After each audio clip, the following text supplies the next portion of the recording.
Good evening. We're starting with breaking news on the investigation into Hacienda Healthcare. That's the facility where police say an incapacitated patient was raped and impregnated by a nurse. Good evening. I'm Mark Curtis. And I'm Tram Mai. Caribe is on assignment. Right now, we are learning that unit will be shut down.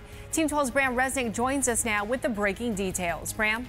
Yeah, earlier this week, state regulators gave Hacienda a Friday deadline for a plan to fix its problems. Instead, Hacienda is shutting down the unit where an intellectually disabled patient was raped.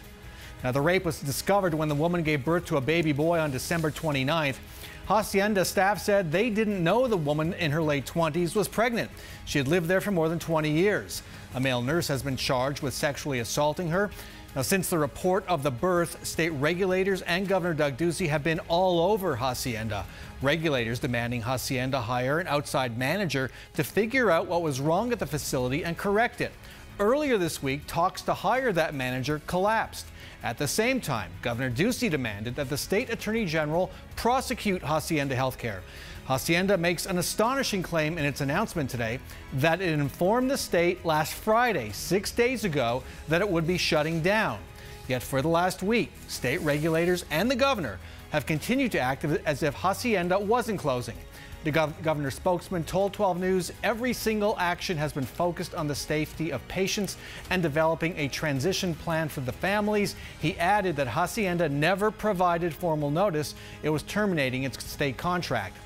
A spokesman for the Department of Economic Security said state agencies are exhausting all efforts to bring this to a conclusion that is beneficial to the patients, some of whom have been at this facility nearly their entire lives. They are the ones who should come first. This approach simply does not meet that test. The unit that's closing has 37 intellectually disabled patients and more than 100 employees.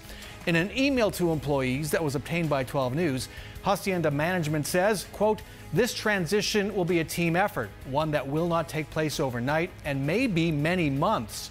We will work closely with the state during this time to ensure every patient's safety, security, and care as we lead up to what eventually will be a sad goodbye to many beloved patients." And 12 News is working right now to talk with families who have loved ones at the facility. We'll keep you posted all night long on 12news.com and on 12 News at 10. Let's send it back to you.